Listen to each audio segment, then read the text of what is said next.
Rise for the Pledge of Allegiance. I pledge allegiance to the flag of the United States of America and to the republic for which it stands, one nation, under God, indivisible, with liberty and justice for all.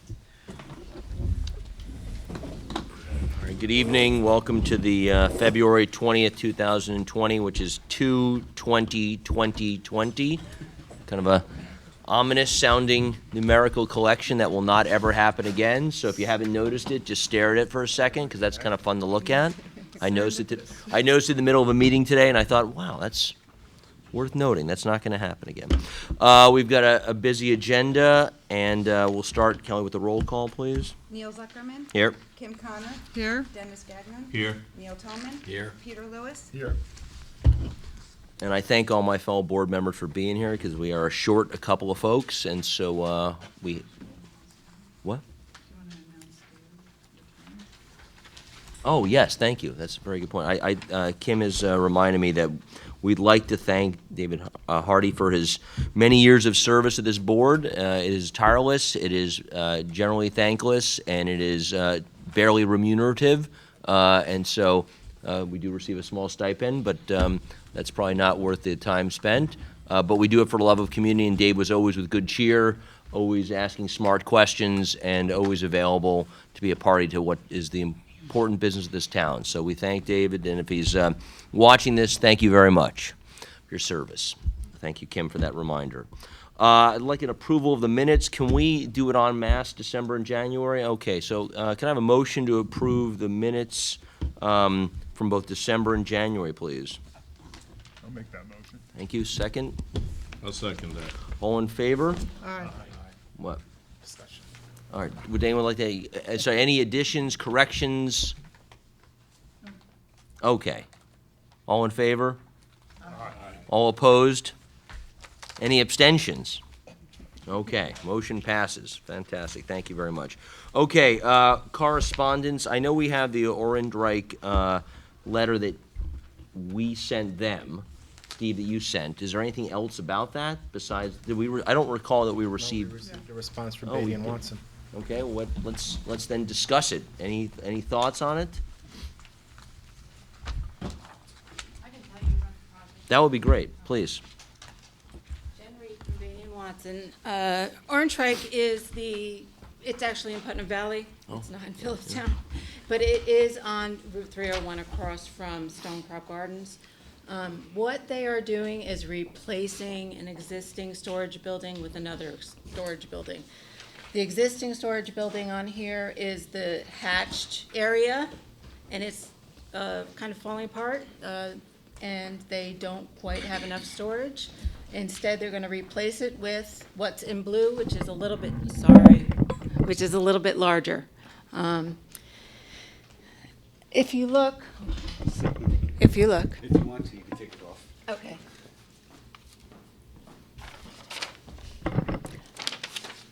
Why don't you just take it off? Okay.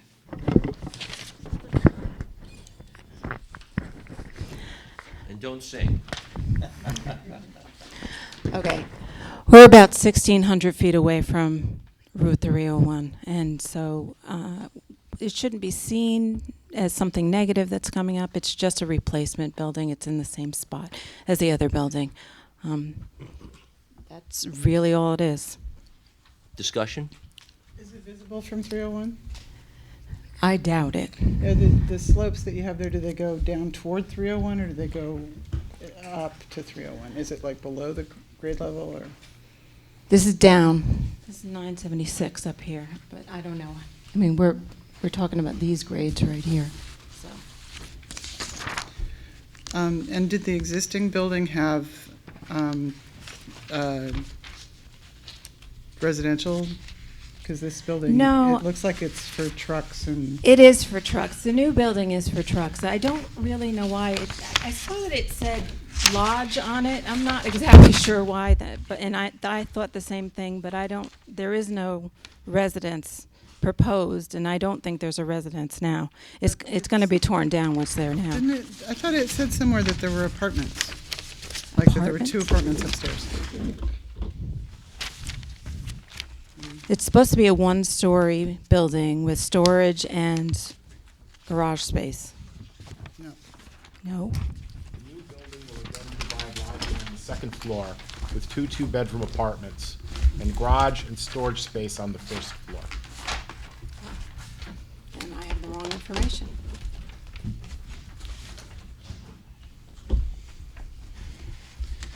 I didn't get this. Yeah. Maybe I was the only one who got it. I don't think Neil got it either. Did you I get this? I did not see it in my, I don't recall seeing my packet. No, I just. I You saw just- Peters? I just Yeah. saw Peters. Um, Does anyone else not have it?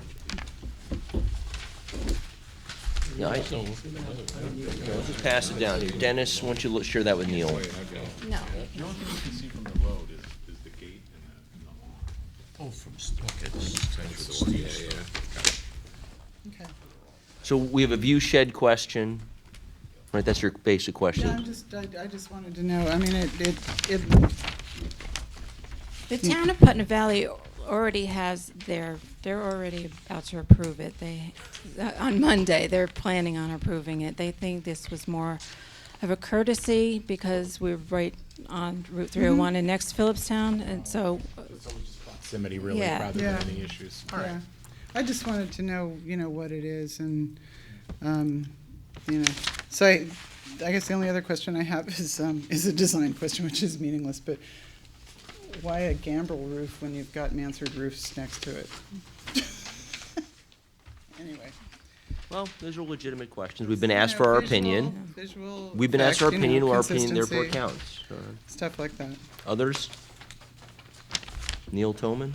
Nothing. Peter? So I think it is worthy because we don't know whether it'll be seen from the road. We don't know how much higher this, maybe how much higher the new building is versus what it looks like a relatively low height building here. I think it would be fair, Steve, with your support, to put a note to the planning board, whether Putnam Valley is about to decide it, has decided, or may not yet decide it. There may be value in us sharing the couple of thoughts on the height and visibility, because our code at least states that as long as it's not retail, it should be as unseen as possible, which is, it really, I don't think it will be seen from the road. It's pretty far back. and I think it's all we're not doing is, much taller. If it is taller, it's not much taller than the. I think that's all we're trying to just, if someone's asked our opinion, Kim's brought up a couple of good points about the roof as well as the height. I think that's worthy of sending a note to the Putnam Valley Planning Board stating those are our observations. comments. Those are our comments. Do I need a motion on that? Visibility, gambrel roof versus mansard. Anything else? Anything else, folks? So can I have a motion to send a letter that we'll circulate before it's officially sent to the Putnam Valley Planning Board of those two comments? I'll make that motion. Second? Second. Discussion? I know, thank you. Discussion? All in favor? Aye. All opposed? Any abstentions? Okay. Motion passes. Yes, ma'am. Like to ask if we could try and Do that could we fast? possibly get it done on Mondays or tomorrow or Monday, so that they have the information and can talk about it at the meeting on Monday night. That would be really great.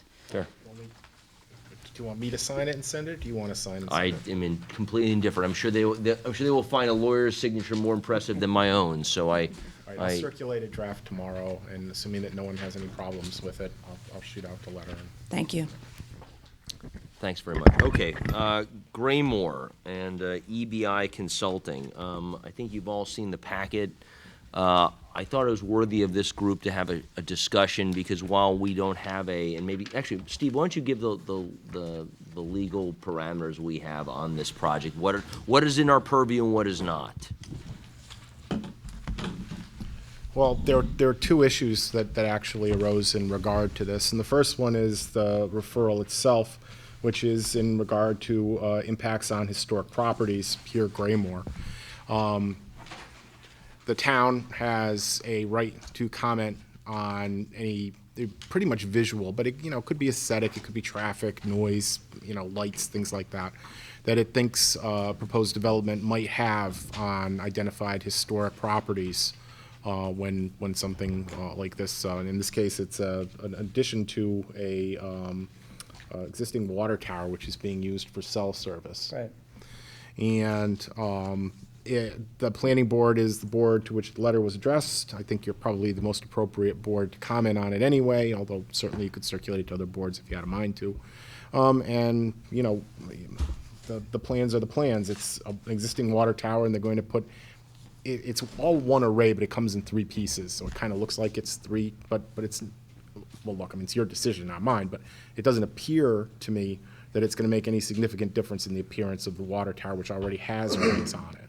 But that's for you to decide. So the issue is, do you want to comment on the impact of the new arrays on Graymore and whether you think anything should be done about it?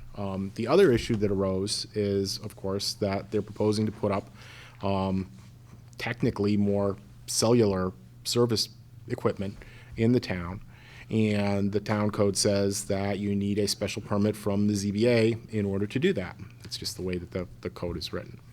However, the Federal Telecommunications Act preempts local law in regard to additions to, minor additions anyway, to existing cell towers. So what has to happen, what should happen, is that they submit an application to the ZBA through the building department saying, hey, we're putting an addition on to an existing water tower that's used for cellular service under the Federal Telecommunications Act. The special permit that otherwise would be required is preempted. However, here's the information that we need to provide to you so that you can see that, in fact, you know, we meet the building requirements of the town, and that you are preempted. And then the ZBA, well, the ZBA is going to do what the ZBA wants to do. I mean, that's the ZBA. But what it appears they should do is make a finding that a special permit is not required, that it is preempted, and then make a determination as to whether the information provided to them is sufficient to let them make a finding that they are preempted and that the building can go forward. And so they kind of get a nod from the ZBA, and then they can proceed. The building inspector, I believe, is contacting them. Is that right, Ron? I don't think he's been contacted yet. All right. His draft letter has been presented and distributed internally, but that was Okay. subject of tonight's discussion, should it be released. All right. Oh, Well, this has not been sent. No, you wanted to discuss fine, tonight let's- before fine. release. so Okay. Ron prepared the letter. I will turn over to him the letter regarding Graymore. Yeah, essentially, all the letter does is attempt to respond to the request that you've gotten from AT&T's consultant, identifies what the local ordinance requires, as well as the town's understanding, the board's understanding that the hard review of the project is preempted by the Telecommunications Act. It still asks them to make applications so you have a filing for the record. It's an action that ultimately is processed through the ZBA, but they're not permitted under the Federal Telecommunications Act to deny the project. They can only approve it. But you're allowed to at least process the application. So I think my only question about it, if it's okay for me to ask, is how they get, how much disturbance is there to add this array to the tower? Like, that's one of the things that we'd also be concerned about, regardless of whatever the view shed or anything. Is there, like, how long ago did they put it up? How hard is it to get to it? Is that a concern? Is that something the ZBA would have to consider? Talking about the water tower or these panels themselves? Yeah, the whole process of, installing them. There's only 3 panels that are to be installed. It's an array that encompasses 3 panels around the perimeter of the existing walkway. It's mounted on the exterior of the railing. Anyone that's seen that tower understands there's a great variety of existing cellular communications mounted on it already. So in my view, this is a very modest addition to it, but, They just use a bucket truck and just kind of, well, they'll be climbing internally. It's a high tower. yeah. Right? But the panels are modest. They're, I think, 20 inches wide and 8 feet tall, and there's 3 of them mounted sequentially around the perimeter of the walkway, and amongst everything else that's up there already. Yeah. And there's some facilities that are added at grade, but they're going to go inside existing structures that are no longer used. So not much disturbance. No. Yeah, okay. Well, let's take a motion about the letter, then we can discuss it more formally. I think that'd probably be the more procedural way. So can I have a motion on a letter that we'd like to send to our colleagues, the town board and the ZBA to raise this question? I just want to clarify, this letter has not been sent then? Okay, I was under the impression that was already I was out. too, actually. Okay. I was just I'll make listening that to the motion. chair. All right, second? Second. All right, so discussion. So Dennis, looks like you have some edits as well, which is good and helpful. So discussion, thoughts? There's a comment here regarding that it does require a special use permit. Steve, I think, or Ron might have mentioned that it is not required? Well, Okay, it's not It's, required. they're required to apply for it. When they apply for it, they'll claim that federal law preempts it, and therefore they don't really need it. And then the ZBA will make a determination that although that application under the town code requires it, they do not have authority to issue it because federal law says the applicant doesn't need it. Okay, because as I read this, I took it that it is required. Well, an application is Yeah, required, that's but it. once the application goes in, the ZBA will, or at least should, make a finding that the special permit requirement has been preempted. You can't make that determination until an application has been Right. submitted and they look at what the project is. Okay. Thank you. So this is just seeking them to file that application. I mean, you could, pawn it off on the building inspector and ask him to write a separate letter, but, I mean, they wrote to you to begin with. It's in front of so us. just- Yeah. Yeah. Other thoughts on communicating this formally? Given, let me just state the reason why I did this, which was I thought, given that cellular towers in this community have become such an emotional topic, I thought creating awareness with the other governmental entities was a worthy activity. Whether it does anything to disrupt their process and whether that should be disrupted at all, it's not for us to decide. So it could be the sound of one hand clapping, but at least it's no hand, not no hands. Other thoughts, Peter? Anything? Nope, it seems straightforward. Neil? Okay. All right, can I have a motion then? We have a seconded motion, so all in favor? Aye. Aye. Aye. All opposed? Any abstentions? Okay, motion passes. All right, guys, thank you. Yeah, I agree with that. Thank you. Could you do that? Thank you. Okay, on to old business. Thank you, gentlemen, for putting that together. Marzola Lane Gate, where are we with this, folks? This is on for a public hearing. Okay. So you're ready to read said hearing? We should probably skip next time. This is for public hearing. Philipstown Planning Board, public hearing February 20th, 2020. The Philipstown Planning Board of the Town of Philipstown, New York will hold a public hearing on Thursday, February 20, 2020, starting at 7:30 PM at the Philipstown Recreation Department, 107 Glencliff, Garrison, New York, to hear the following appeal. David Marzolo, 189 Langate Road, Cold Spring, New York, TM number 49.-3-17-4. The applicant is seeking minor site plan approval for the construction of a new 1,800-square-foot, four-bedroom, single-family residence to be served by private septic and well. The property is approximately 5 acres, located in an RC zoning district. Langate Road lies along a scenic corridor showing on the town's scenic overlay mapping. A site visit was performed January 12th. At said hearing, all persons will have the right to be heard. Copies of the application, plat map, and other related materials may be seen in the office of the Planning Board at the Philipstown Town Hall, dated at Philipstown, New York, January 16, 2020. Before you go, Dave, can I ask Steve a quick question? I've never asked this before. We always vote to close a public hearing, but we don't vote to open a public hearing? It's chairman's prerogative to open the public hearing. Okay, fine. Well, with that in mind, Mr. Marzola, do you want to give us a little talk about that before the members of the public start sharing? Sure. Sure, thanks. So this is my third meeting in front of you guys, as well as a site visit. Not that much has changed. At the last meeting, it was brought up that we would not come in from the road to the septic field, but rather come in from the driveway to the house to the septic field, which we've added. We've also been approved. Carl Frisenda came by and approved the driveway permit, as well as Max has signed off from the Environmental Conservation.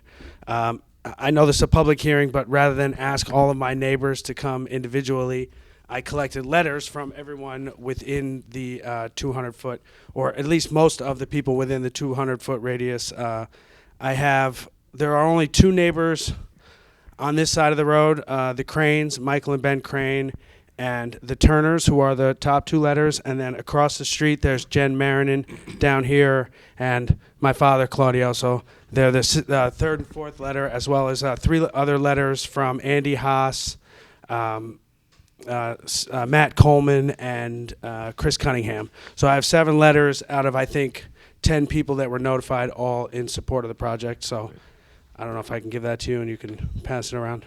Thank you. Okay, anything more you want to share? Other than that, not much has changed in the plan. I think that you guys were satisfied last time, and it seems like all the concerns have been met, all of Ron's concerns, at least as far as I know. So it's basically the same plan. I don't know if you have any questions besides the letters that I've collected from the neighbors. Usual process, turn it over to the public first, yes? So any members of the public have commentary on the Marzolo property? Okay. Members of the board, any questions? Okay, can I have a motion to close the public hearing? I'll make that motion. Second. Okay, any discussion? All in favor? Aye. All opposed? Any abstentions? Motion passes. Public hearing's closed. Thank you very much. Next steps? Thank you. The board originally classified the project. You've had a site walk.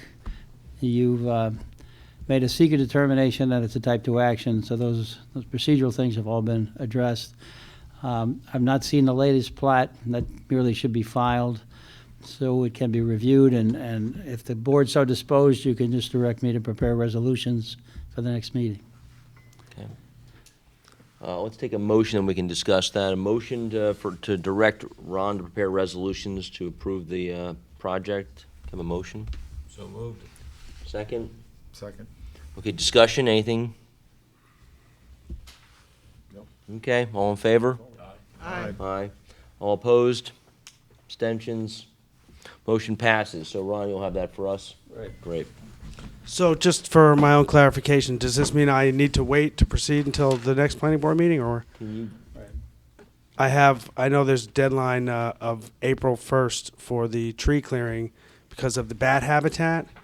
So do I have to wait until the next meeting to commence that? I got the driveway permit already. I think on behalf of the board, I could make contact with the building department to let them know that a resolution to approve the project will be considered at the March meeting, and he may permit you to, at least to accomplish tree clearing.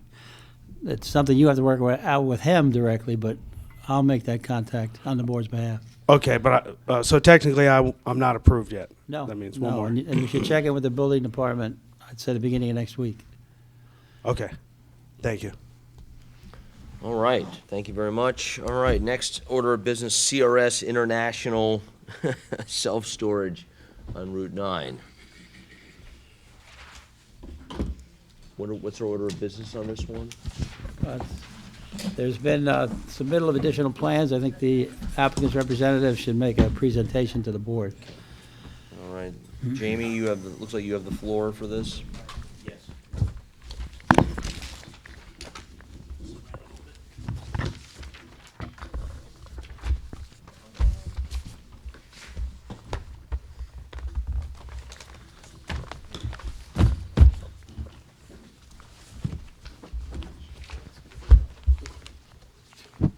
Good evening. My name's Jamie Copeland. I'm an architect with Hudson Design. We're here on behalf of Eric Baraveld and his family, who run a fashion apparel distribution facility on Route 9. And they are pursuing approval for a facility at 2761 Route 9 that will accommodate vehicular traffic, tractor-trailer traffic at that location.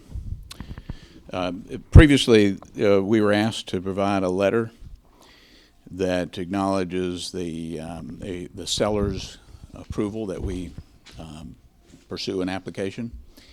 Tara's been provided with that letter. I brought a copy of it this evening. You have that, Kelly? Kelly has succeeded Tara as she was promoted by election. No, I don't have that letter. We also have a current rendering that was requested as some visual representation of the building and an updated site plan that shows an updated parking layout.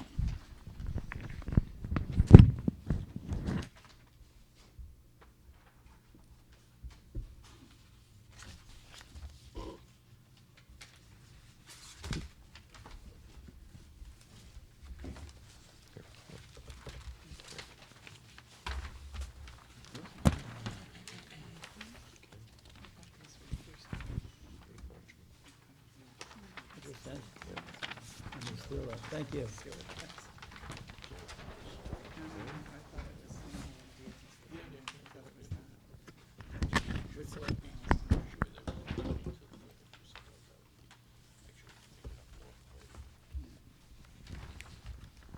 One of the key features of the site and the design for the building was to allow vehicles that have a tractor and a trailer configuration to enter the site and leave the site without having to back or turn around. The building is oriented so that the part of the building that is to receive and send out apparel can receive tractor-trailer rigs in a one-way loop around the building. There are two features that are significant. These spurs, these scoops, if you will, allow a vehicle to back in to a loading dock without turning around. It basically allows the inflow and the outflow from the vehicles at the long sides of the building. Well, we took the feature of the scalloped loading dock and we made this an atrium which runs through the building. It allows us to bring light into the office area. It also breaks up the building, gives almost a three-tier height effect, which should help diminish the scale of the warehouse.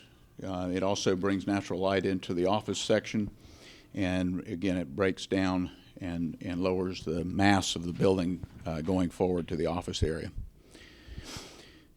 We've indicated that there'll be some solar panels on the roof and that there will be some source of natural light entering into the warehouse.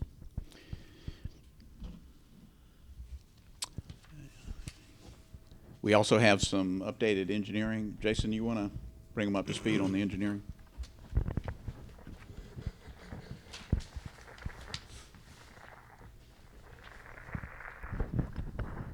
Good evening. Jason Snyder with Beatty and Watson. So I have read Ron's memo and have noted his concern with the lack of detail on the plan. I'd like to get some level of comfort before we get too deep into the stormwater pollution prevention plan and planting plan. That the layout of the building and the position of the building and the parking layout and the traffic circulation patterns are somewhat acceptable before we get too far into it. So I don't know, is there any feedback on the position of the structure or the location of the parking? How did you determine the amount of parking? Does it conform with code? It does. We did one space per 1,000 square feet of warehouse and 3 spaces per 1,000 square feet of office. So that's 32 spaces total, which include 2 ADA compliant parking spaces, which share an 8-foot access aisle, and that's right in the front of the building on the side of the driveway, right in front of the building, right in front of the entrance where the offices are. No, in terms of the building layout, it obviously conforms with setbacks. And the You just- parking? I mean, the Right parking, in the front?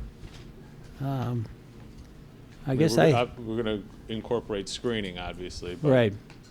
Yeah, we have expectation to see what the ultimate grading plan looks like and the significance of the landscaping that should be appropriate Yeah. to try to reflect the scale of the building and protect the residential area to the rear and the sides. As far as the grading, I mean, the grading in the front is Right. not gonna change, because there's the existing retaining wall. They're gonna modify that a little bit to get rid of the little, they don't want it to look like a castle. So they're gonna get rid of the little piers, but other than that, and they may reface it a little bit. But as far as that goes, the grading is gonna remain the same. Obviously, there's an existing highway entrance, which I believe has been approved by the DOT, and all that is closed out. The septic system is existing. There's an existing septic system which was initially installed for a caretaker's cottage. They're not gonna, that's no longer the plan, but we did analyze the design of the back figured for employee office and warehouse at 15 gallons a day per employee.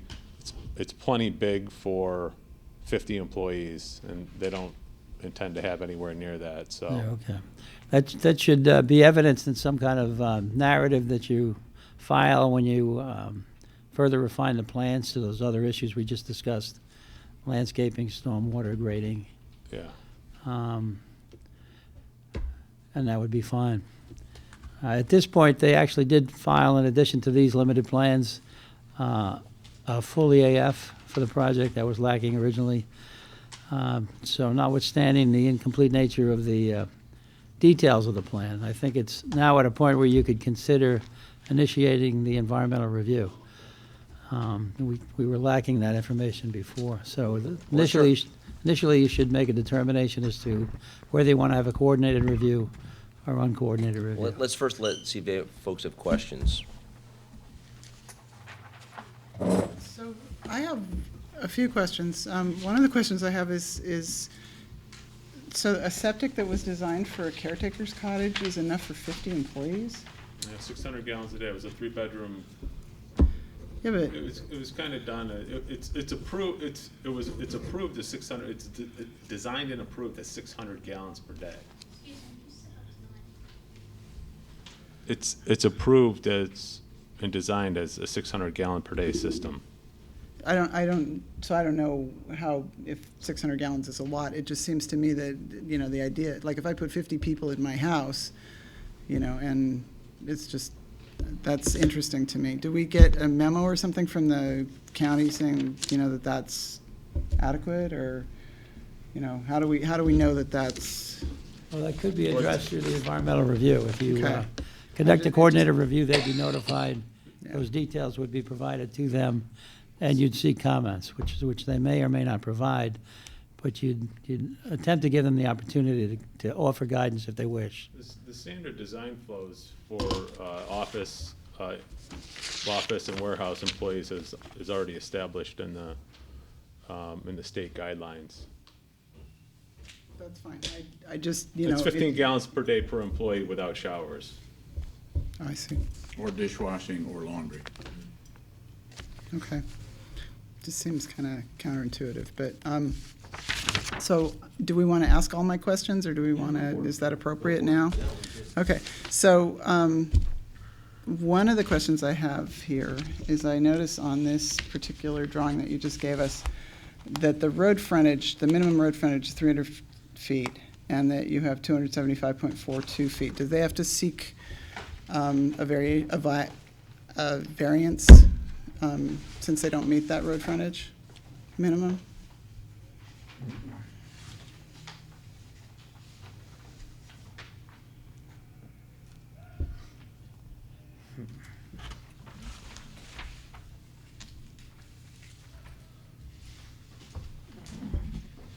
Well, it appears that they have a legal non-conforming lot, and certainly not increasing the degree of non-conformity in any respect, because, you know, they're building on it, they're not doing anything in terms of the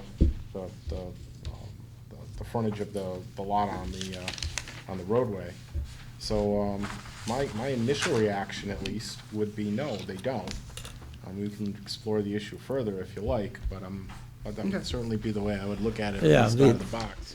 I think as the board may recall, the project has received prior approvals Okay. dating back to Yeah. mid-2000s. That's right. So prior to the current zoning. And I presume, Materially different, right? That's That right. one, it was a self-storage facility. They weren't driving semis into it. absolutely. I'm just talking about the bulk dimension regulation issue. So it was apparently conforming at the time in the earlier zoning ordinance. So at this point, with the change in zoning, it's Well, still it a, was a legal non-conforming lot, and they didn't consider the construction Yeah. as increasing the degree of non-conformity. It was one or the other. We'll look into it. I'm Yeah. pretty sure they don't have to go to the ZBA. Okay. So my next question, I have some questions. So you said something about there was a new EAF, different than the one we have here? Is that no, right? that's what This is came it? in. We were lacking an EF originally. Okay. So then on the EAF, I have some questions. On page 4, it says that the dimensions of the largest proposed structure, that it's going to be 40 feet in height, but Jamie, your drawings show the building is 30 feet in height. So I'm just wondering why that's different. We found that they didn't need it to be the height. So it's not going to be 40 feet? Okay. So will that mean a revision to the EAF?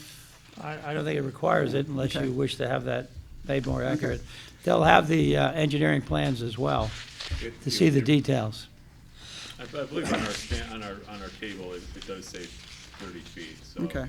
There are some roof structures that will, but nothing, certainly nothing No, over not 40 high. feet. Sure.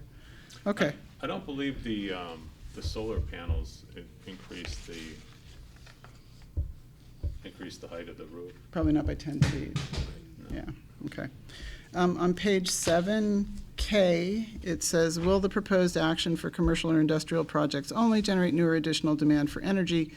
And then and you've said yes, and then here under I, it says estimate annual electricity demand. There's no answer to that question, so just like an answer to what the annual electricity demand estimate is.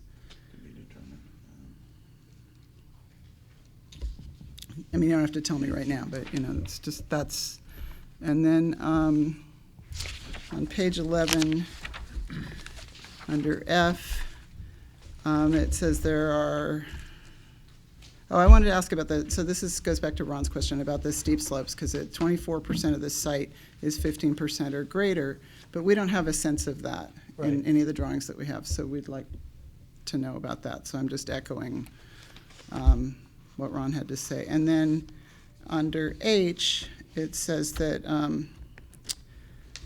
it says, are any of the wetlands or water bodies within or adjoining the project site regulated by any federal, state, or local agency? The answer to that is yes, but there's no data in there about streams, lakes, wetlands. So we need to have information about what those, since you've said yes, we need to know what those are. There's state wetlands down the street on the other side of the Route 9. I think that would fall under the adjacent. I don't believe that there's any within Okay. 500 feet. We just need to know what they are, Yeah. yeah. And then 12, under E3B, there's just no, it's agricultural lands present, and you can yes or no, but there's no answer to that box.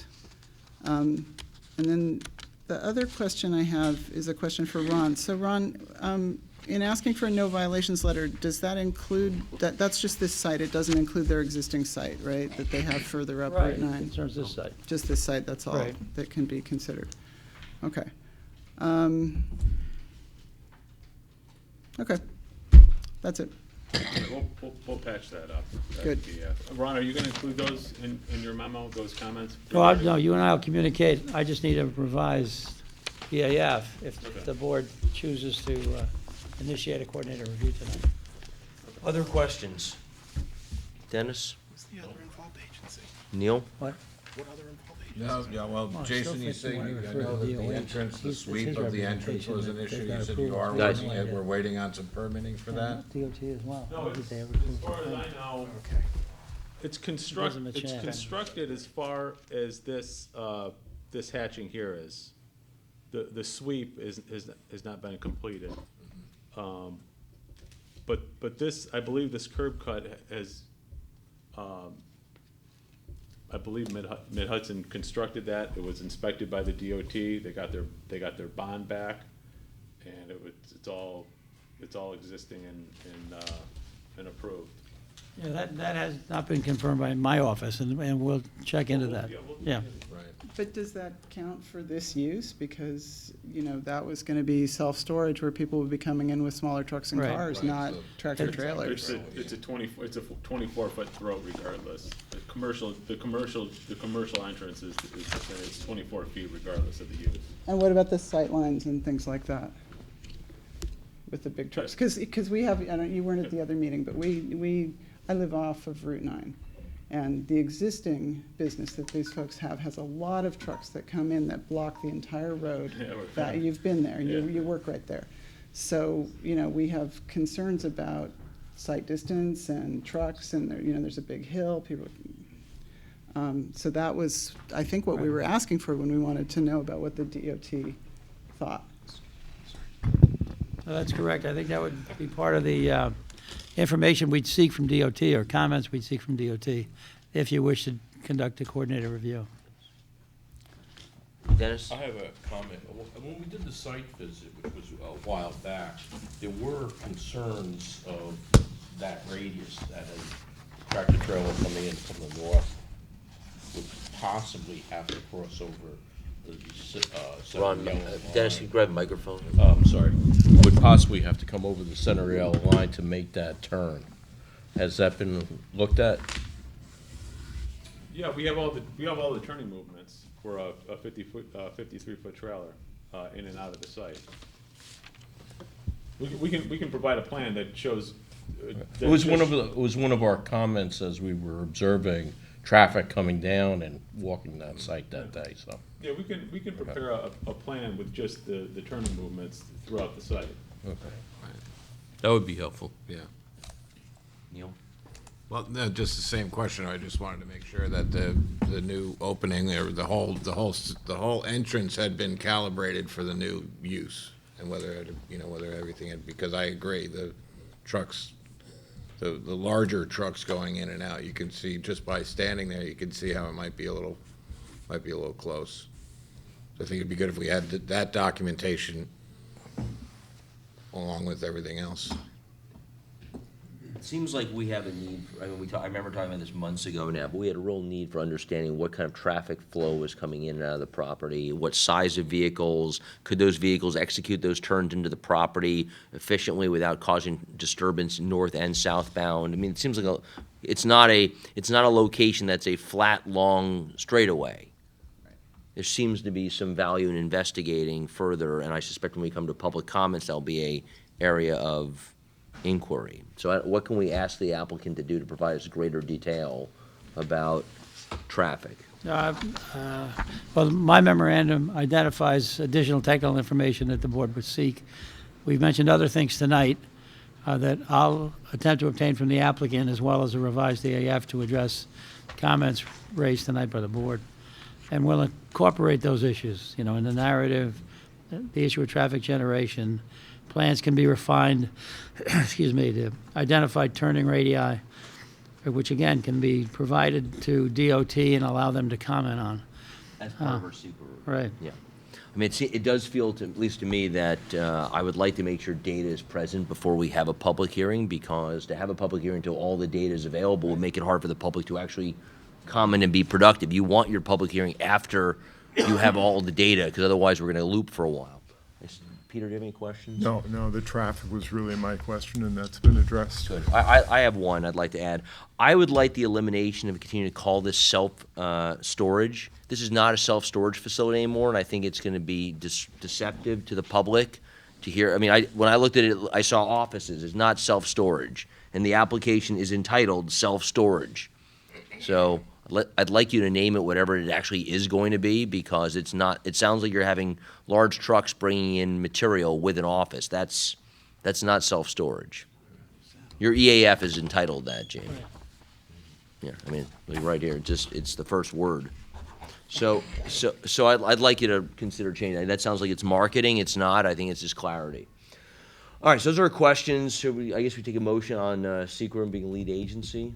Well, first you want to make a determination as to whether you want to Coordinated. conduct a coordinated review. For purposes of our discussion, Ron, would you give us the pros and cons of coordinated review, please? Coordinated review is actually of assistance to the applicant. If there's other potentially involved agencies, a coordinated review allows the board that receives the original application to send notice to other potentially involved agencies. In this case, it would typically be DOT, Department of Health, just to verify that approvals are in place, and there's no impacts to this proposed change in use.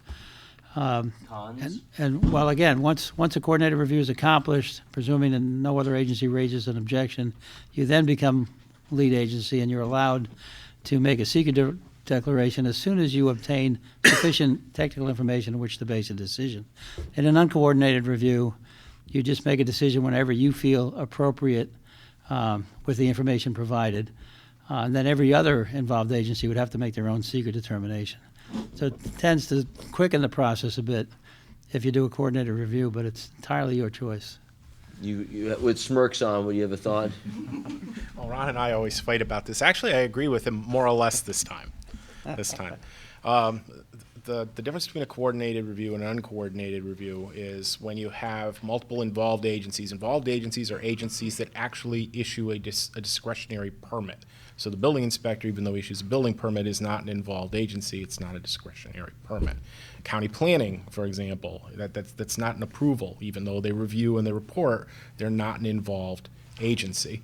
So I look at their EAF in this instance, and the only other involved agency they indicate is county planning. So it would seem on its face like there's no basis to conduct a coordinated review because there's no other involved agencies to conduct a coordinated review with. However, as Ron points out, in this particular instance, there's a question as to whether there's an open permit from DOT, and DOH may or may not be involved in regard to the septic.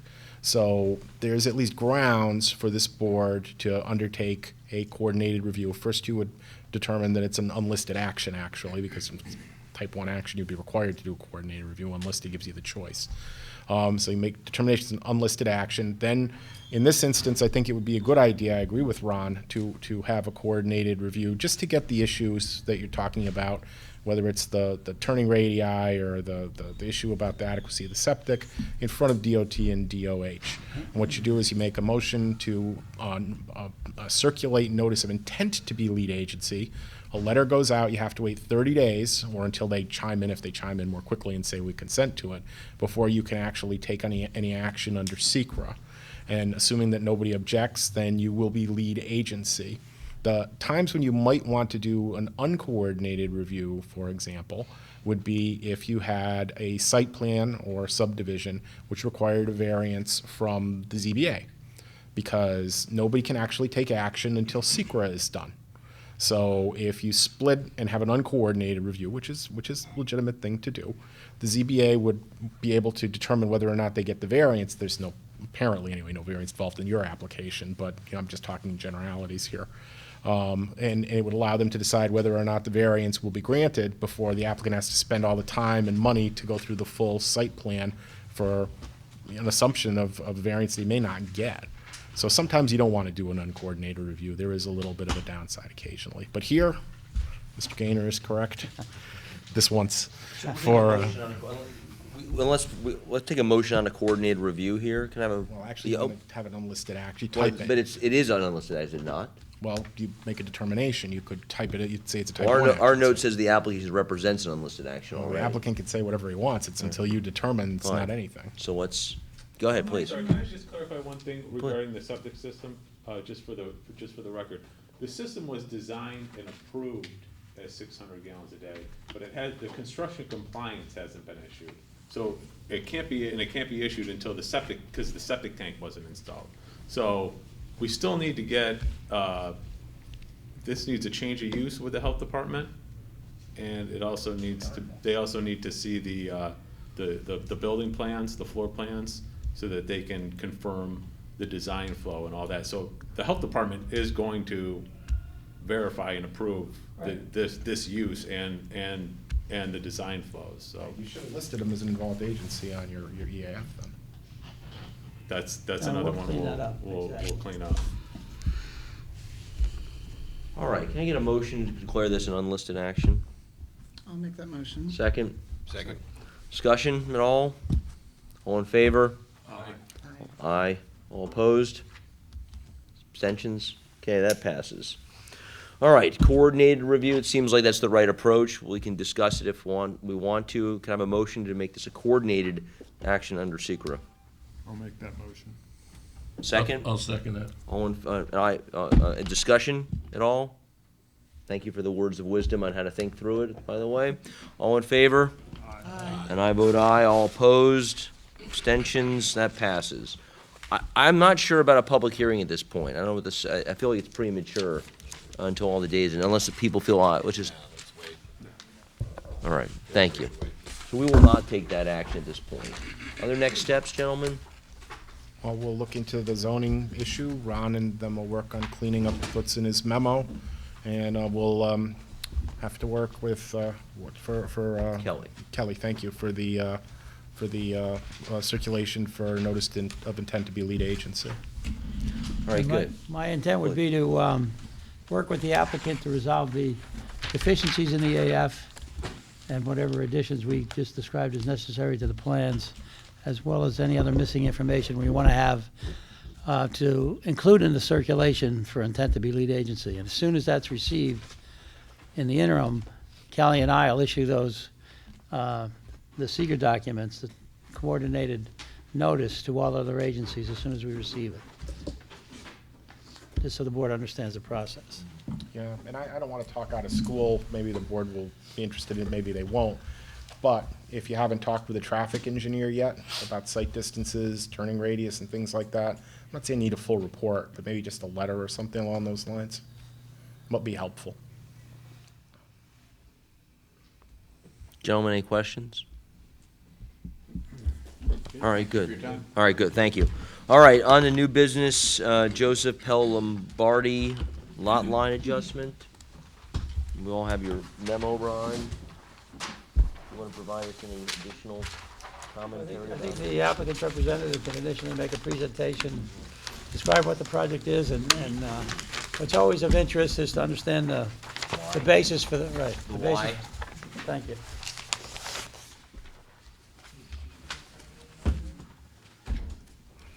I had these little ones each project, and I keep forgetting to give them out to you.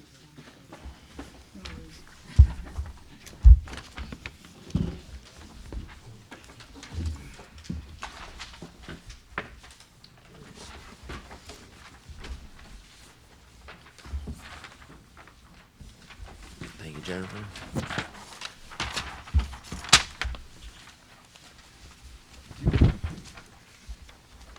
Dad would be proud of you, passing out small ones. Thank you.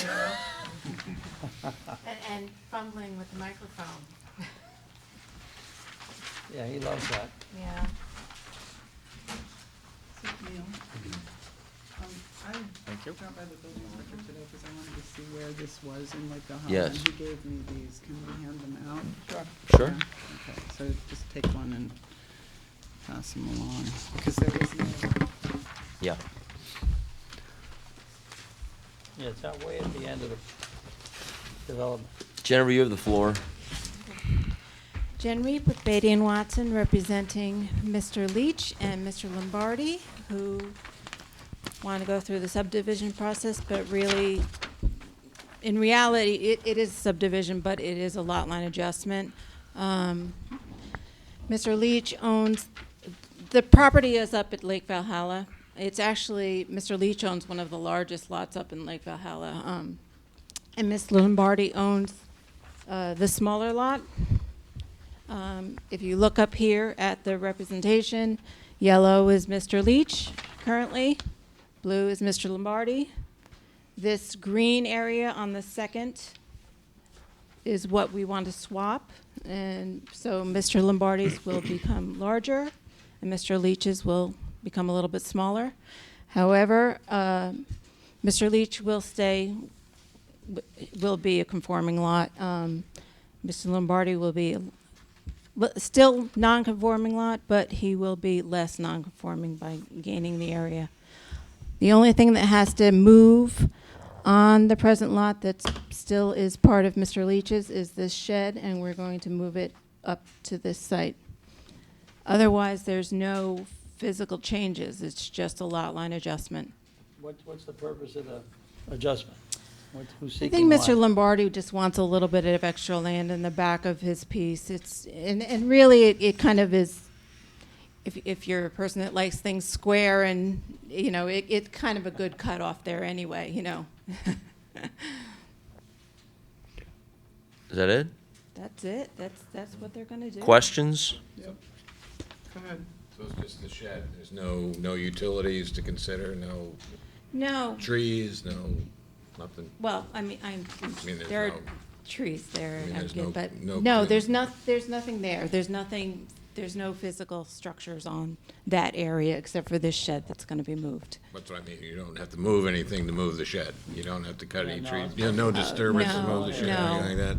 No. Where's the septic? I'll have to find that out. I did see that. We'll find out and make sure that it's not on this area. But I'm sure it's not, but I will get that information for you by the next meeting. Other questions? Yeah. But anybody else have questions first, so I don't dominate the whole world?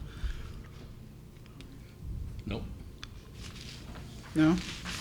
Questions? I have one question, which is, what would it take for this, not that I want to intervene in a private transaction, what would it take for this to be a conforming lot then for Mr. Lombardi? Given that we do this work not just for the present owner, but for future owners? Okay, so we're talking about the area here. So it's 40,000 square feet, I believe. Let me just check. HR zone, 40,000 square feet. Right now, Mr. Lombardi has 12,815. He's going to end up with 19,111. So he would then need to double the size of his lot in order to conform. So that's a lot more. So just to confirm, he's only doing this because he wants a little more space? He wants a little bit more of a backyard. I ask that only because, and we'll get to the next matter in a moment, we are often asked to do things, and then later on someone comes to us with well, now that you said yes to that, we're going to want something else. And it's better for everyone to understand exactly the intention of the applicant. As far as I know, he just wants a little bit more of a backyard to this place. It's really not very deep. Like I said, it really kind of makes sense. This line will just be a straight line on their sideline. It's not really being used except for the shed. Okay, thank you. So there's no long-term plan to put in it, you're not doing this to get an increase in the setback, or for some addition or some outbuilding As down far the as I know, road? they're not trying to get that. It's already a non-conforming lot, but as far as I know, no. Right. I mean, I understand where Mr. Zuckerman's headed with this. We're really supposed to ask people to package these. Push it, push it, push it, but Right. I understand what Yeah. you're saying. That's exactly right. That's our concern. Go ahead.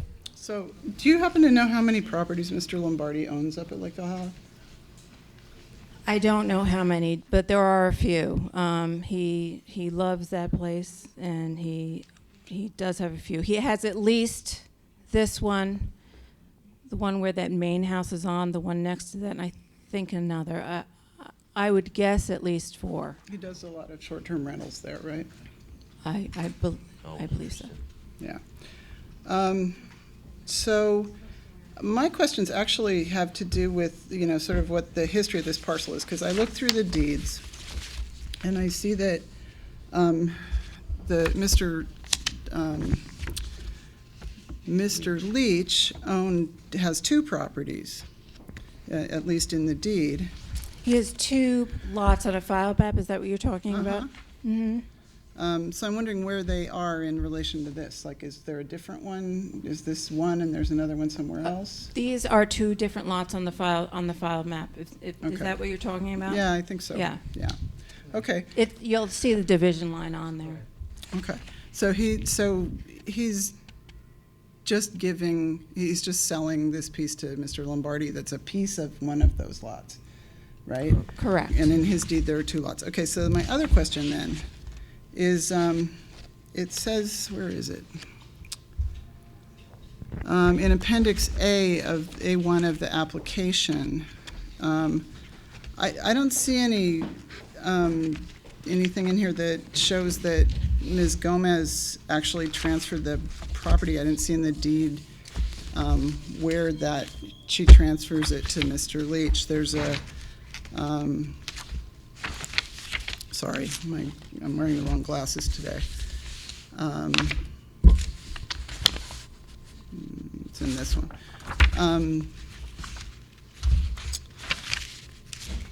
It says in here,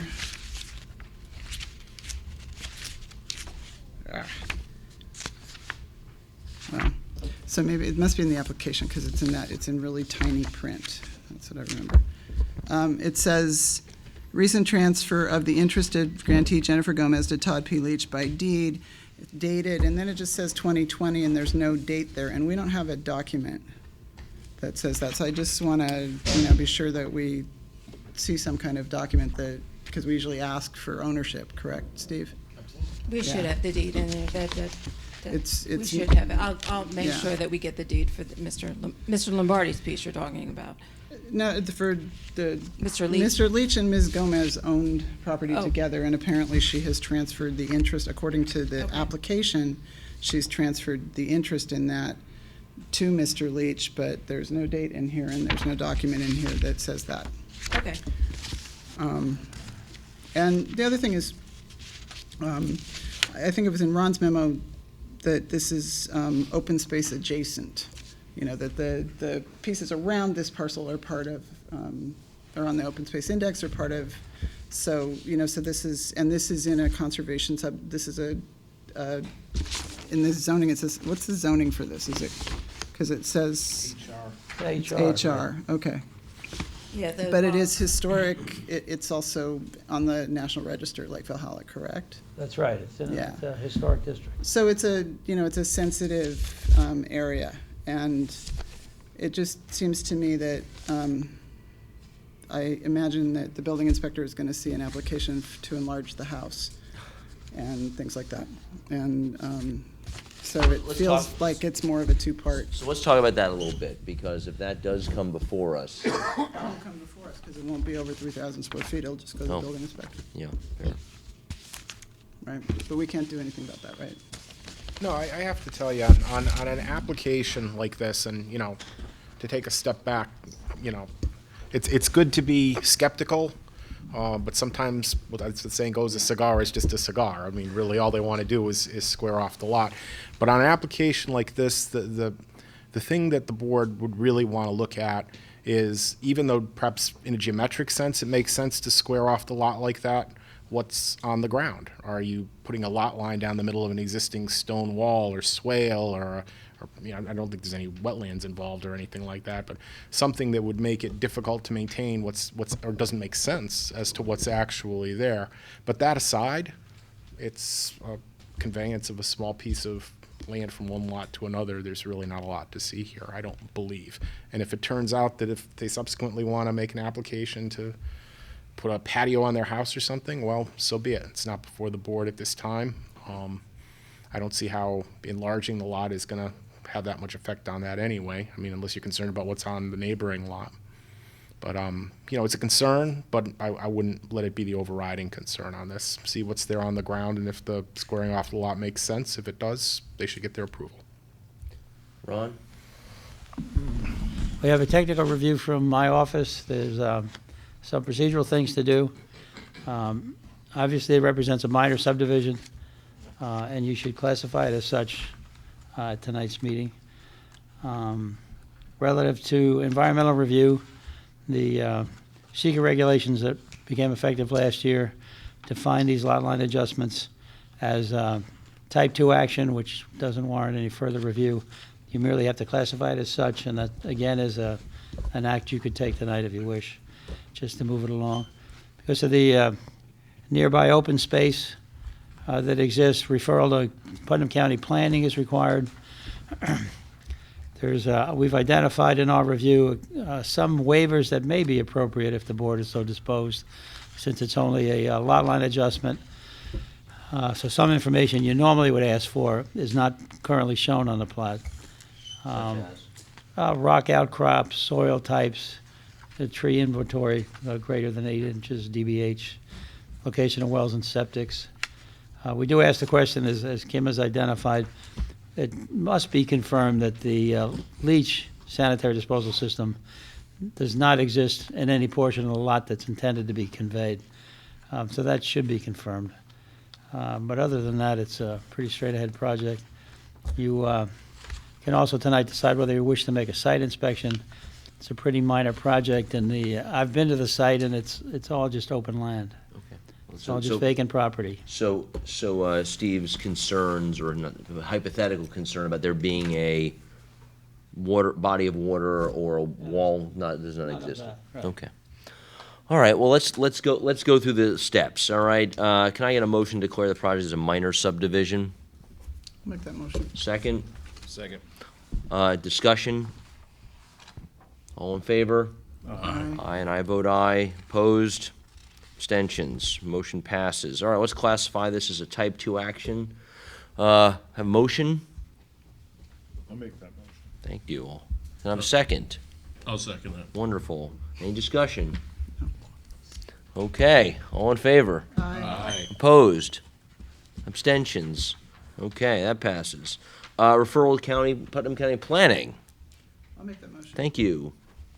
Second? Second. Discussion. All in favor? Aye. Aye. Opposed? Abstentions? Okay, that passes. All right, let's talk about this waiver topic. I'll entertain a motion and we can discuss it. A motion to waive the additional items that Ron was alluding to. Ron, do you want to identify those items first before we make the motion? Again, the land development regulations would require the plat to show rock outcrops, on-site soils, trees greater than 8 inches DBH, location of all wells and septics on the tract, and on lands within 200 feet of the tract. There's a few other statutory things that I can identify. Possibly we can ask the applicant just to confirm what waiver she seeks, so there's some file trail or paper trail for your files. We can do that. I mean, we're not talking about taking down any trees Right. or, building any buildings. We're just talking about changing a lot line. I don't really see that there's a necessity for those things. Do I need a motion to discuss this as a group? Or can we just? Well, if you have a motion in a second, you can have discussion. Fine. If you want So- to have informal discussion. Well, let's have an informal discussion first because I don't know what motion to make yet. Because folks, well, we could go either way. Any opinion about whether we should waive the typical items that are put together? I don't think that we need to have them on the plat except for the septic. I think that, this is a lake community, the septics are tiny and old and, so I think that's really important. It's also historic, though, which is why when I hear about not having things that are marked, there's value over Well, if time. they decided to try and build something, then a rock outcropping, Steve says or Ron says it's level. If they were gonna build something, then they'd have to show the rock out. Now, this doesn't preclude them let's say in future he decides to enlarge this house. Does making this decision preclude him from having to show that kind of stuff on the next plan? It only No, relates right? to what action you're taking. Right, so. Other opinions? I'm okay.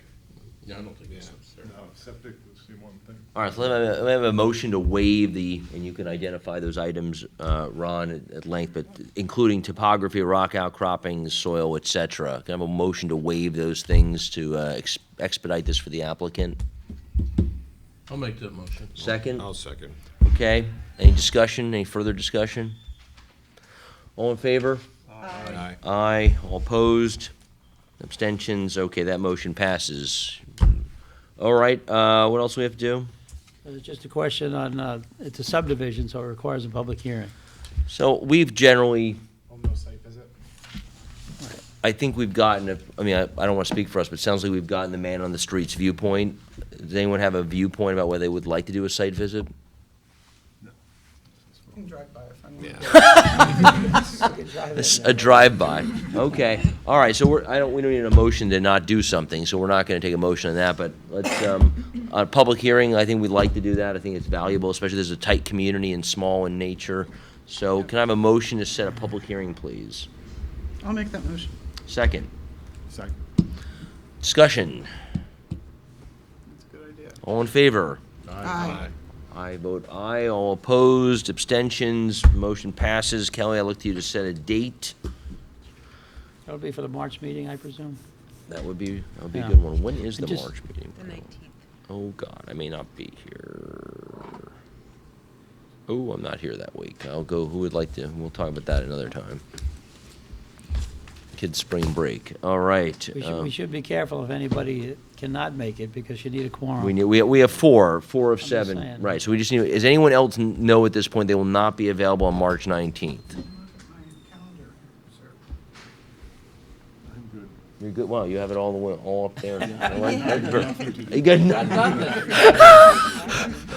I'm available March anytime. Neil? I'm good. All right, good. Well, for the foreseeable future, we will have a quorum, so. I look to our town board to help fill the remaining 2 slots at some point. Thank you very much. What? They're working on it. Well, at least she knows. That's always good. All right, well, that's good. All right, other steps. All right, thank you very much, Jennifer. Thank you. On to our next lot line change, the ever-applying Magazzino.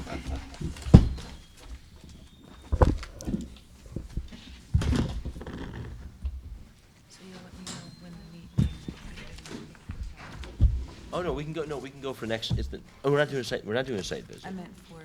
Public hearing, next meeting.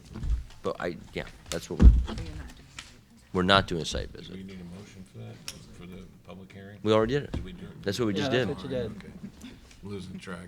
It's okay, it's going to, It's you, going fast. after 26 votes, I know, just sitting here saying, aye. you can say nay. Go ahead. Not for nothing to bring us full circle, that's why you don't need a vote to open the public hearing, because you scheduled the public hearing Oh, through that. that's it, vote. oh, So then as an well, that's agenda different than you item, said, it's not my prerogative, we already did it. It's an agenda item, you can skip around, you can call it, you all can right. not call it, that's, Very you don't good. need a vote.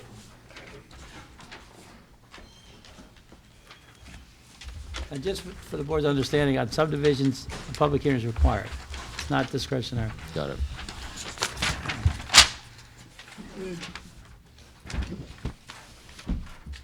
Thanks, Mom.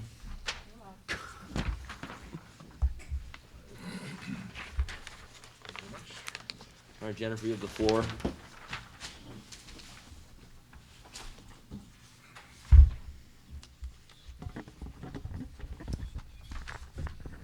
Okay, so I think you all know where Magazzino is. We've been here before. All right, so Magazzino is represented by the blue, and CF Diversified is represented by the yellow.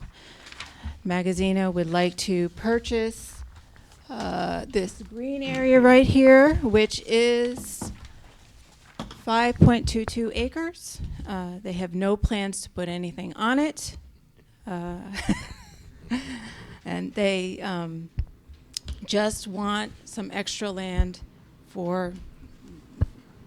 just for a buffer. And that's all they're going to do. They are planning on putting a site plan in next month, just so you know. But it won't affect the property that we're buying, or that we would like to buy. What would be the purpose of the site plan application? It's a new building, I believe, is coming to the south. Is that right? Right over here, The building is gonna be right. like here. Yeah, right here, it's gonna cut through. Yeah. Yeah. It's gonna be right here, and it's gonna have a little entrance here. But yeah, it's gonna be right, it's gonna be parallel to, it's gonna be right in here, the new building. There's a utility building there now. Is it going to be to the south of that? To the south. South of it, yes. Probably 100, maybe 80 feet. So the opposite side of the property from what you're proposing for this lot line adjustment? I'm sorry, say that It's again? the opposite side of the property from where Correct. the lot line adjustment. It's about the same distance. The new building would be about the same distance. It would be about the same distance like that. So it's about right in here. It's about the same distance that the existing building is from the utility building, right in here. There's parking up here. There- Will be proposed. We're talking about we're planning on putting a site plan, and we're not ready for that. In the meantime, we would like to do a lot line adjustment just to have the extra land. But that's, what I'm trying to explain is that the site plan won't be on the new piece of property that we're hoping to purchase. This is mostly wetlands. It will be, it won't be going on the new portion of the parcel, is what I'm trying to say. We Yeah, don't no, I need that. understand Oh, that, but okay. merging You're lots, right, right? you're right. We will be merging the lots, and it will be on the merged lot. Yes. I'm trying to, this is the first I'm hearing about this other portion of it. I'm just trying to work it out real quickly in my mind here. For secret review purposes, you're not supposed to segment two actions that apply to a single property if you know they're being done. Probably a single application for subdivision and site plan it would have been cleaner anyway. But then again, a lot line change is a type 2 action, so maybe it doesn't matter. Maybe you don't have a problem doing it in 2 bites as far as that goes. I don't know. I mean, that's not really before us tonight. There's, other than you mentioning that's down the pike, but it's something to think about in reviewing this. And I understand what you're saying. I really just wanted to bring it to you because I didn't want that to be a surprise later on. No, it's better to be upfront, no doubt about it. Right. I don't think it's a problem. And again, relative to seeker, the size of the parcel does not change the seeker designation. So it's going to relate to the proposal they have on that future application. Please proceed. Well, I think that's pretty much all we want to say. I mean, we want to add some additional land to the existing Magazzino parcel and take some from CFS Diversified. Questions? Oh, go ahead. I'm sorry. I just wondered, so you want to represent that it's going to remain in its native state, as you understand it? That there's no intention to do anything on the property? There's no intention to add any structures on the parcel that will be, the portion of the parcel that will be obtained. Or do any grading work. Yeah, is it going to be Yes. cleared in any way, or? It's wetlands. It's all regulated. Yeah. Well, the lower areas are, yeah. The upland by a vineyard is not. The septic, it's right next to where you have septic drawn on there. Was there any intention to increase the septic at all? The septic, this is likely going to be complete. This existing system that was for the, there was a little trailer there, this is likely going to be completely abandoned in every way. There's not going to be any use. Oh, did that house get taken out? There was a house back Yeah, there. there was a A trailer. dwelling Yeah, of some sort. Yeah, a mobile home, I think it would be classified as, and then there's gonna be a septic system, I believe we were talking about in here, for the new building. So there's literally nothing, it's all gonna be taking place in this area. Other questions? So I kind of have 2 questions.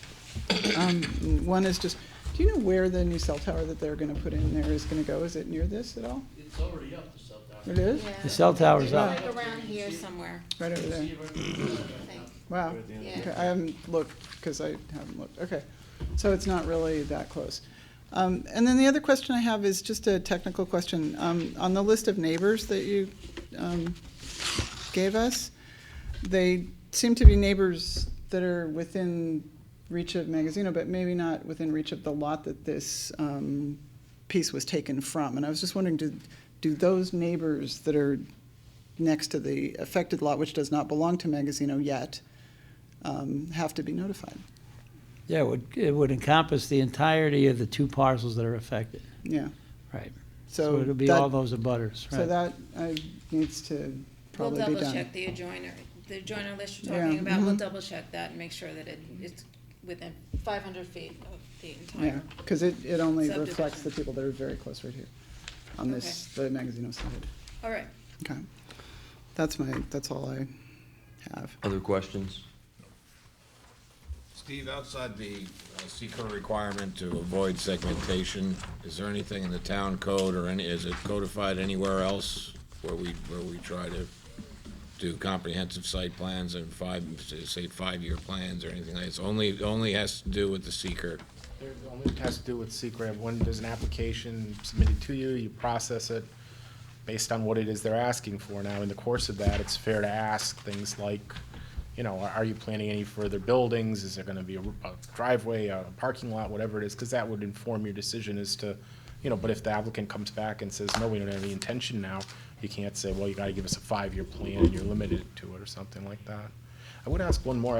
I seem to remember there was, and Magazino was a while ago, but a discussion about an orchard on the property or something? They built an orchard and then after it was discovered, came to us and said, we'd like to have an orchard. Right, does it have anything And it was in the wetlands or something. Yes. to do with plans like that? Are there agricultural plans for this additional? As far as I know, no. But I'll double check, but it's just a buffer piece to get some extra land. Yeah. it's really- Other questions? So I have one. It's actually a request. I asked this, so let's just recall the history of this, not just the orchard situation, but also its original building, which is named Magazino because it was supposed to be a warehouse. And we approved a warehouse. And then all of a sudden they came to us and said, now it's going to be a museum. And the problem was, if we knew it was going to be a museum at the first place, we would ask very different questions about volume of traffic, parking spaces, et cetera. Septic. And so I will state, as someone was here at the beginning, I'm a big fan of the Olin Expanos and what they've done to the community and their investment in this community and taking what was not a effective property and turning it into something very effective. But I do not appreciate, nor do I think my colleagues do, that we are told one thing and something else gets done. I'm not speaking at you, speaking through you.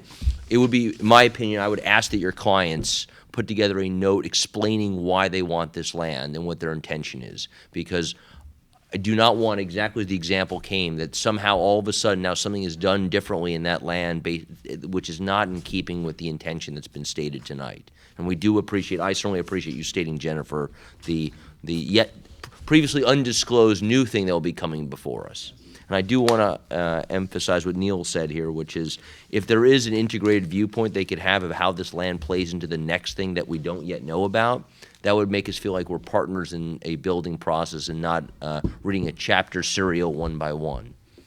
I understand, and I think that's reasonable. I just want to say for maybe you know them, the Olin Expanos, that you know they're very passionate about this. Yes. They have a love for this. Those kinds of things, if they have happened and you felt that way, I don't think that was their intention at all. It was more because they really love the community and they really wanted to do a great project. And I apologize if you felt that way, but I just Well, do this wanna- board expressed those viewpoints multiple times at the, because and I'm missing, I think there was a third one. I cannot remember the. Research line. Was that what It's it gonna be a research. It is. They actually do have a research area. But there was a third thing where they came before us in the midst of the process. So I mentioned two that I can recall, but it was several years ago. And we did express this frustration to your father in your stead at the time. And so we just don't want to have, it's, harm me once, shame on you, harm me a second time, third time, or a fourth time. In this case, shame on us. So, I'll get a letter from them Thank you explaining why they want the extra Thank you piece very of much. land. No, it's a good point. I think procedurally, it's good to have that kind of record, since we don't have any recourse other than if it somehow triggers the C-Corps. We don't really have much to say. We have to take you at your word for it. So I think procedurally, it's sound to have documentation of verifying what you're I think that's a great idea. what you're telling us. They have made several trips here. Probably, it just seems. It's not a perception. That's a reality, Neil. Okay, can I, Ron, Steve, anything to add? No, you go through, it's a minor Yeah. project. I got the list here. Your neighbor to your right is very good at telling what to do. It's good. All right, can I get a motion to declare this as a minor subdivision? I'll make that motion. Second. All in favor? Oh, sorry, discussion? All in favor? Aye. Aye. All opposed? Abstentions? Passes. Type 2 action pursuant to secra. Make that motion. Second. Second. Any discussion? Okay, all in favor? Aye. Opposed? Abstentions? Motion passes. Referral to Putnam County Planning? Yeah, okay. I'll make that motion. Thank you. Second. Second. Wonderful. We should assign first and second. should Right? Shouldn't we just take turns. we should rotate. Then you'll pay attention. All right. Somebody's on for one, we trade months, like this is your month. You're the firster, you're the seconder. Very good. We could do that. I've thought about that. All right. Any discussion? All in favor? All opposed? Abstentions? Thank you. Waiving for the plat. I suspect that is not necessary, given that you're going to be doing a whole bunch of other stuff on your site plan. So maybe it would be worthy to capture all the data. Well, it will be on the site plan. That's what I'm saying. Well, if you're going to be here in the next month, you might as well just do it now. Then You want to put the topo on the, it feels like if for the entire, can we limit, if we do, they were talking about the topo? I'm talking about the request to waive plat information. One of which is, Yes. the main one is the topo. Yes. Can we limit it to the area in question that we're talking Well, about? if you're going to bring us a site plan, that has to encompass the whole property. You're going to Well, right. and you're What going to I'm be saying- consolidating this into one lot. Yes. Yes. What I'm asking is if we can eliminate the topo for the rest of CF diversified property. Oh, yeah. And limit yeah. the topo to this area. to your clients, your other. I don't know who's your. I guess they're both your clients in this case. Well, we've been engaged by Magazino. And Then Magazino's property, I think, would be appropriate to not waive those. So do we still need a motion to waive it for the CF side of it? Yeah, because there's two lots Yeah, involved. fine. You don't need the rest of the CF. So let's take a motion to waive the topo for the Chris Fadden side of the thing and not for the Spano. Second. Second. Discussion? All in favor? Aye. Opposed, abstentions. Public hearing? Are we gonna be ready for the, Do we need a site, I don't think we're ready for that. Do we need a site I visit? thought the CB was gonna get a referral on this too. Yeah, CB is getting it as well. Yeah, Putnam County, you gotta wait 30 days, so. you know, I'm sorry, I only said, planning. You wanna add? Yeah, no, Putnam County Planning and That's what I Town said. Conservation. Oh, CB, do we need a vote for the Conservation Board? Yeah. Even if it's a- Can we amend that vote to the Conservation Board? Both, yeah. Yeah, do you mind, can I have, fine. Oh, great, okay, that's. Your minutes would have said that anyway, but Fine, great. Well, your But the colleagues. minutes should recognize what. All right, geez, all right, stop. Shocked to find Site, this can't be- yeah, site visit, feels like this one's a little different than the other one.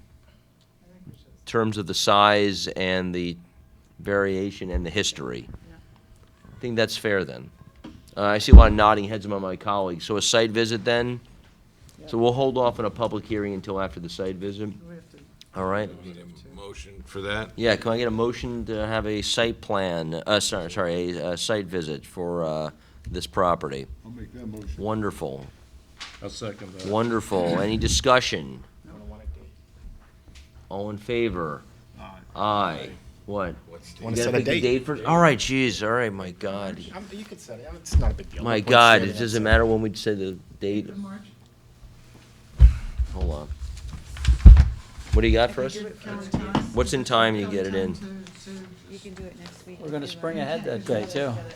Yeah. How- We'll all, we'll all be late. If you give me a date for next week. We'll find out who forgot to set their clock. It would be the first or the eighth. I'm gonna ask for the 8th. Okay. I'm taking the kids to Selma and Montgomery to do the civil rights thing on the 1st, so. Are Sundays still good? Yeah. for- Sundays, 9:30? Everybody's Yeah. good with Everyone Sundays still? when you come out of church. No, I'm fine with it, I just, Yes, Sunday's good for me. 9:30, great, on the 8th. On the 8th. Are you good? Yep. I'm good. All right, great. Sunday Ron, the you gonna 8th. be there? Absolutely. Wonderful. Steve, you're invited always. We have never seen you Sunday morning, but you're invited. You should insist on it, on this application. Make a motion for I'd like to make a motion to make Steve come. I bet he's resting. He's resting. He forgot to reset his clock for the, Yeah, that's right. That's right. That's be a good morning. Oh, that's be a bad morning because we spring ahead. we'll see who didn't set their clock. Yeah, exactly. All right. Anything else on this one? Good. Last, Jennifer, thank you very much. Thank you. I have one minor piece of, anyway, new business, anybody? The only thing I'd say is we got in the mail saw this, there's a statewide New York Planning Federation conference. That sounds outstanding if you have the time to leave your day job to go do this up in Sagamore, New York. Lake George, right, Bolton Landing. I'm sure the town will be happy to pay for your travels to and fro. If anyone's interested, you said you're not that busy. If you want to go, I bet you'd be the king of the hill there. All right.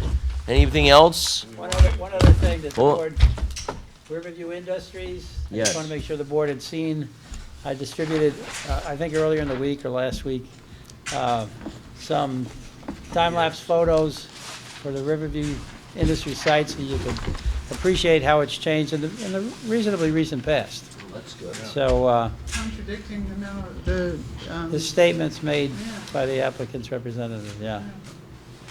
So, I mean, it was clearly a meadow, if you will, a fallow field. But the disturbance, even as recently as 2013, was just along the frontage. And now it's... It's crazy. They clearly have pushed the envelope. Oh, there's one other thing. I was able to get a letter out of the Conservation Board that was distributed this afternoon by Kelly. They acknowledge that it's a significant site for them. They want to be involved. Good. They clearly want to see mitigation on the site and some attention paid to try to mitigate what's occurred in the past.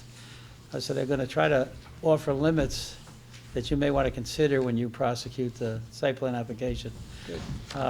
They're supposed to come, the applicant's supposed to come before them in March, and they'll immediately turn those comments around in advance of your March meeting, or so I've been told. Okay. Thank you for that. You were on something. I was just gonna say, do we want to give the floor to Bob Flaherty to update us on possible appointments to the planning board? Well, we did get a few, yeah, we got like we have at least 3 people that are interested in it so far. So I don't know about the one person you sent me, I don't know if he's in or out. Did you call? No, but I don't have his phone number. I thought I gave you his contact information. I'll resend it. Okay, but it seemed, I don't know, so we do have a few candidates that are interested. I did talk to Richard about it, so he wants to start interviewing them as well. Now, Kim, you said you had somebody, but I didn't see their resume. Early on, you said it was a, I understood somebody had applied and would have sent it to supervisor, or sent an email to supervisor at, yeah, yeah. So I think that we have at least 3 candidates. We only have 2 positions available. So I agree with you. I'd like to get them filled as soon as we possibly can, because, to have the quorum situation is important. Right. Yeah. Okay. Thank you for raising that, Bill. And thank you, Bob, for Bob. your diligence on refilling our ranks. You're welcome. Yeah, good. And a motion to adjourn, unless Make there's, that motion. I'll second. all in favor? All right, thank you very much. Have a good night, all. What happened?